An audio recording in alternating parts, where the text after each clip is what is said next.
in the romance of Bob and Mary. For them, the future looks bright. Bob's mother and Mary's parents are confident, too, that the marriage will succeed, because it's based on many things: companionship, mutual interests, shared ambitions, and that mysterious intangible quality which we call love. And part of this love is their relationship to one another as man and woman. For Mary, good sex adjustment began when she was a very small child. Where is the baby, Mommy? Why won't it come? It's right here, dear. Of course, it doesn't talk yet, or cry, or even eat by itself. It has to stay inside me till it's big and strong enough to be born. When it comes, Mommy, can I help to take care of it? Yes, dear. The idea of childbirth was made natural and normal for Mary. She was happy to know that she would have a new baby sister or brother. Bob's mother was a widow. In spite of this, she was determined that her son should have a proper knowledge of sex from the beginning. She answered all his questions. If no questions came, she arranged situations so that he became conscious of sex.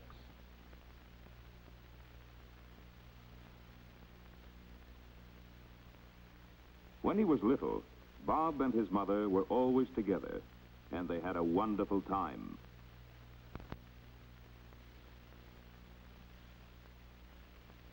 As he grew older, she made sure that he played with other children, both boys and girls.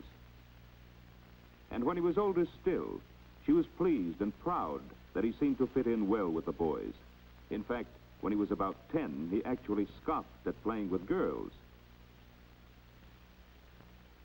Mary, too, had a normal childhood, with many friends of both sexes. But as the time for Mary's first menstrual period approached, her mother explained about the changes that would take place, instead of leaving her to pick up odd bits of startling and inaccurate information from her schoolmates.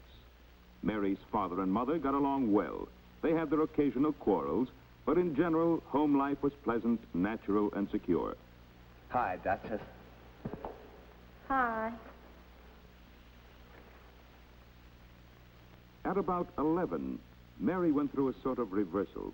She didn't talk much and spent hours alone, just daydreaming. What's the matter with her? Oh, she's just growing up, dear. Well, hadn't you better have a talk with her? Well, yes, dear, but I don't think this is the time. When she wants to ask questions, well, I'll try to be ready with the answers. Mary's mother tried to discuss sex without embarrassment and to give Mary facts without prejudice or any suggestion of fear or shame.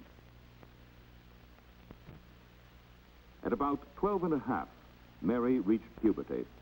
Around this time, she found that her friends wanted to talk about We opened sex. the door, and there she was lying in bed. Some of them got most of their information from off-color jokes that they really didn't understand. But you don't always have a baby when you go over turn.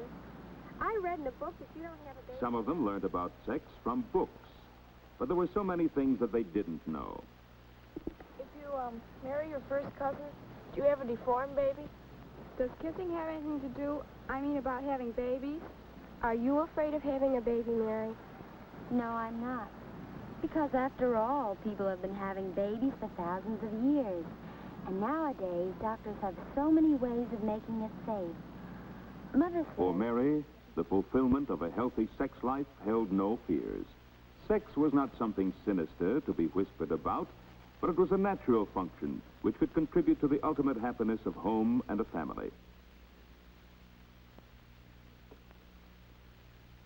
About this time, Mary developed a sudden, strong friendship with Lucille Williams.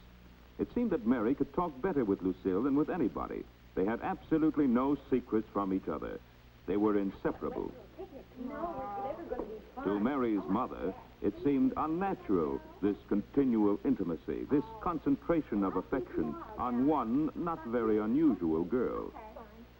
Oh, Lucille, wait a minute.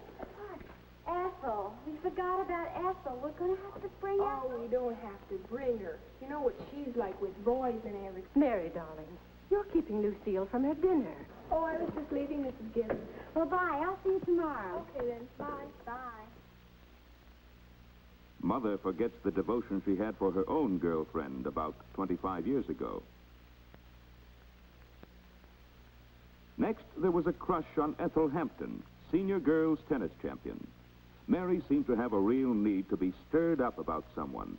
It was a transition stage from the antagonism toward boys just before puberty to the next stage of falling in love with a boy.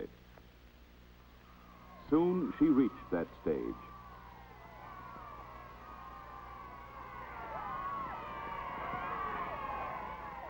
Her next crush was on the captain of the school football team.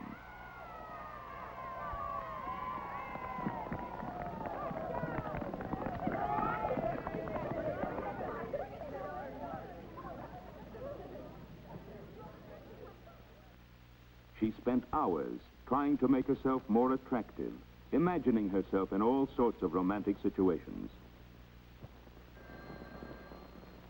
It might be a boy. Hello? Oh, hello, Lucille. No, but it's going to be about a boy. John's going to ask me. He pretty nearly did today. The class bell rang. Yeah. Oh, he is creamy. But if Bill's going to go, too, I don't know. Bob was growing up, too. He knew about the reproductive organs and nocturnal emissions. He also knew about masturbation, but he'd read that the problem was more mental than physical.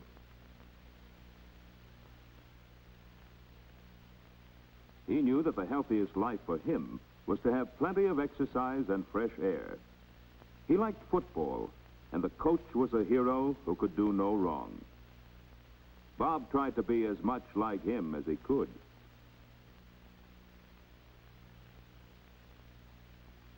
His interests were mainly masculine, and his success at sports made him sure of himself. He could take girls in his stride, just as he did games. Until one day, when Bob was 16, it became apparent that his interest in girls was getting to be more than casual.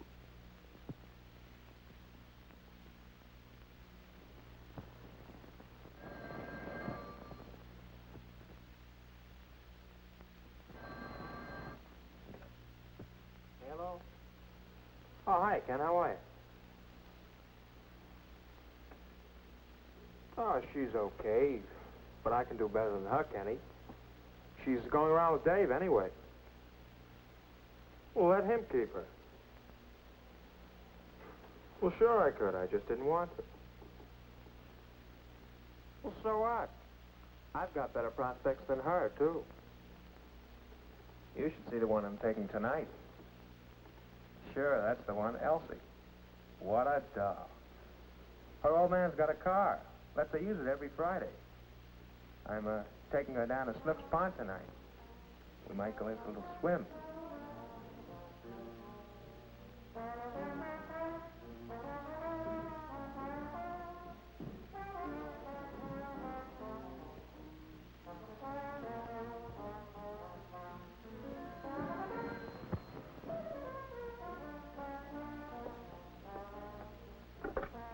Hello? No, he isn't. Is this Betty? Oh, Jane. Well, no. I beg your pardon? Well, no, Hazel, he isn't in and... No, I don't know where he was going. He didn't say. Not to me, anyway. Girls, girls, girls, dates every night. She was worried. Perhaps his behavior was normal, but it was not to her liking. How could you get him more interested in his schoolwork? Mary and her gang were going through the hangout stage. They like to be in a crowd. When you're not sure how to act or what to say, you can hide your confusion in the general hubbub. A girl has to look as though she knew her way around, be more sophisticated than she really is. It was all new and exciting, and Mary was proud of her success. She wanted the others to see how popular she was. Hi, Mary. How about going to the dance with me Saturday night? Well, I'll think about it. Hey, wait a minute. What about me? You didn't ask me. Well, I was going to. But you didn't, though. Jim got there first. Okay, Jim. Good. See you around.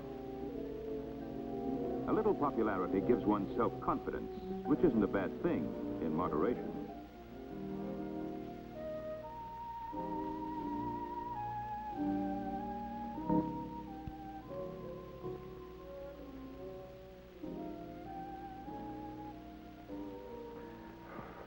I don't even know that one's name.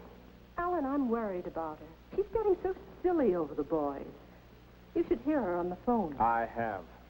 But what worries me even more is the way she goes out dancing at these juke joints. She's got nothing in her head but boys, boys, boys. She's only out Friday and Saturday nights. But I'm afraid she might make a little fool of herself. And I can't keep saying don't all the time. There's no use saying don't to Mary. It makes her worse. Isn't there any positive approach to this business of sex education? She knows the physical facts, but that alone doesn't give her a healthy attitude to boys. I'll have to talk more to her about how to have fun with them without being silly. Well, I guess she'll just have to learn by experience how to look after herself. And Mary was learning by experience. She acquired a lot of social skills and graces.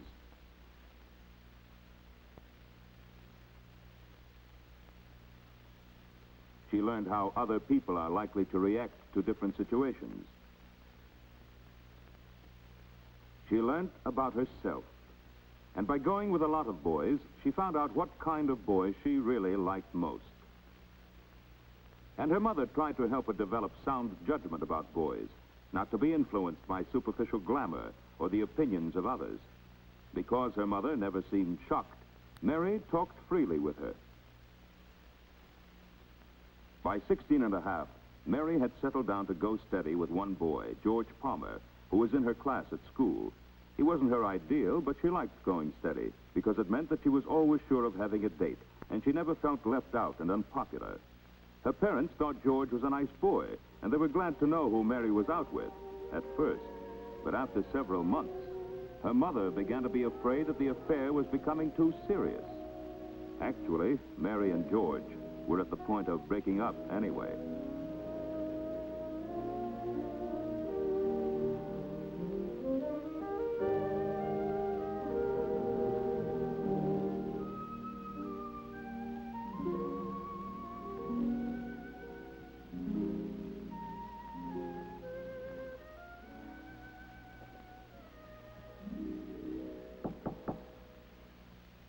Mary. Yes, Mother?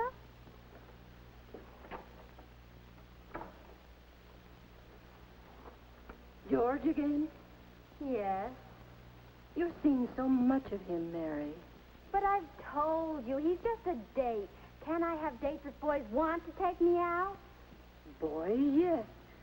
But is it always going to be George? It could get to be that way, you know. And I just don't think George is the one for you. Okay, Mother, if that's the way you feel about it, I won't see him anymore. Now, will you please leave me alone?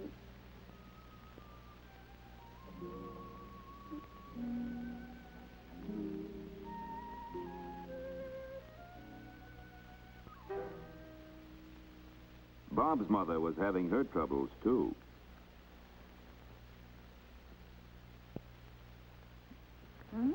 Pretty snazzy. Just getting fixed up a little. Who's the lucky girl tonight?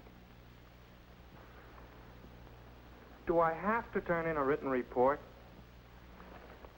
Bob, I don't mean to be nosy, but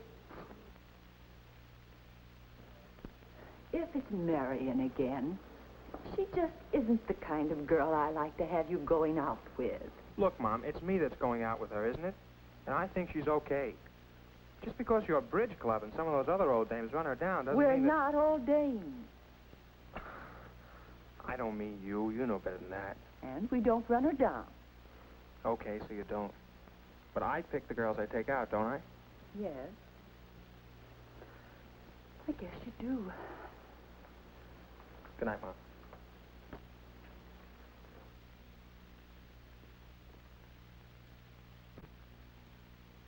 seemed as though all the planning and guidance since he was a child had been a waste of time. Bob was going with a fast crowd, and like most teenagers, he wanted to be one of the gang, go as far or farther than anyone else did.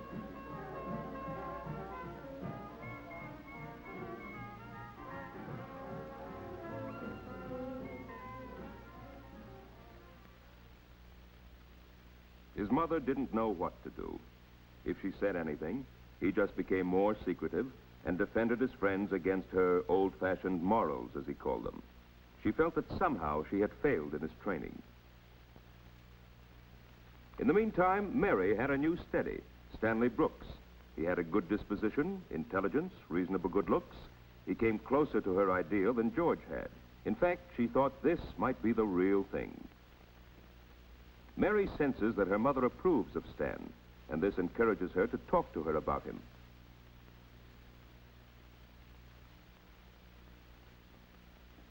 But not long after, Stan's family moved away. And that was that. When a girl loses a steady, it takes a little while to get back in circulation. But if you want to meet boys, you go where boys are. Mary had a cheerful disposition. She was intelligent, healthy, and attractive, and she had no trouble making friends. Jack Arnold was one of the gang she had known for years. He suddenly became interested, and interesting. It seemed for a while to be romance with a capital R.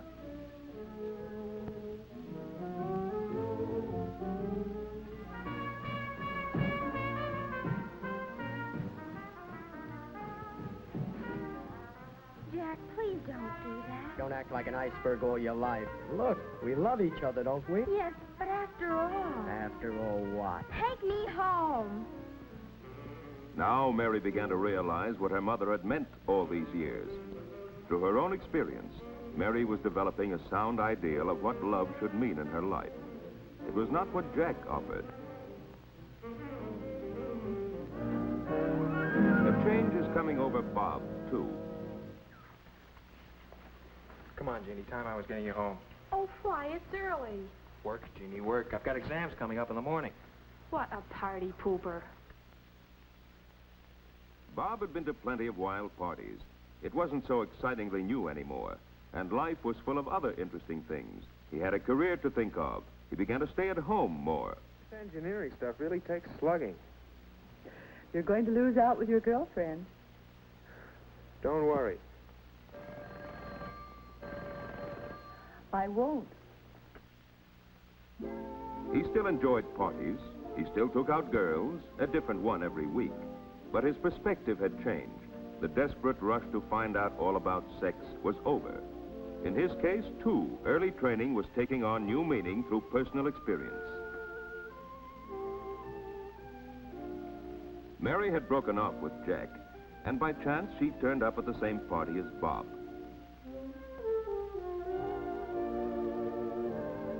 When they met that first night, both had a pretty good idea of the kind of people they really liked.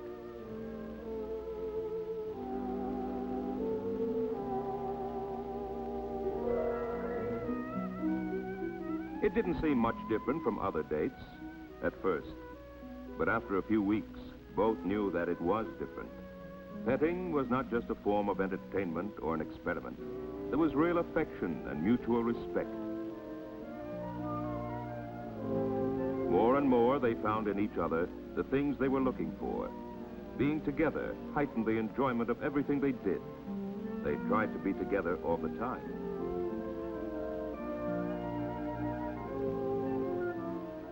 They had their quarrels, mostly over jealousy.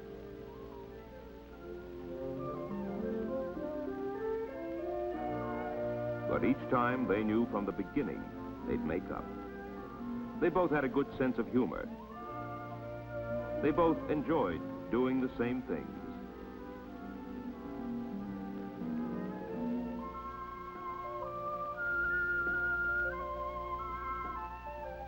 Because of similar family and educational background, they had much the same way of looking at things. They began to know that this time it was for keeps. They were so sure that their love was deep and spiritual that at times a marriage ceremony seemed to be just a formality. Love seemed to be all that really mattered. But each of them knew deep down that they wanted their marriage vows to have real meaning.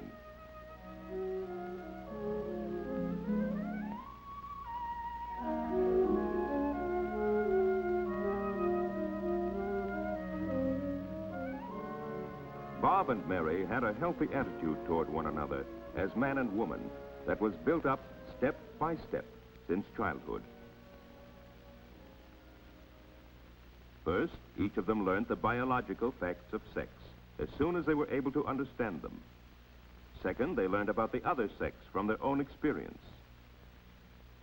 Thirdly, their parents tried to help them understand the real values of sex life.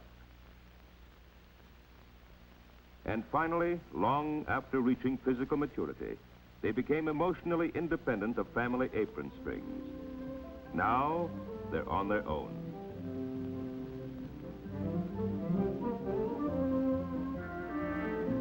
Do you believe their parents have done the best they could to help Mary and Bob make all these adjustments?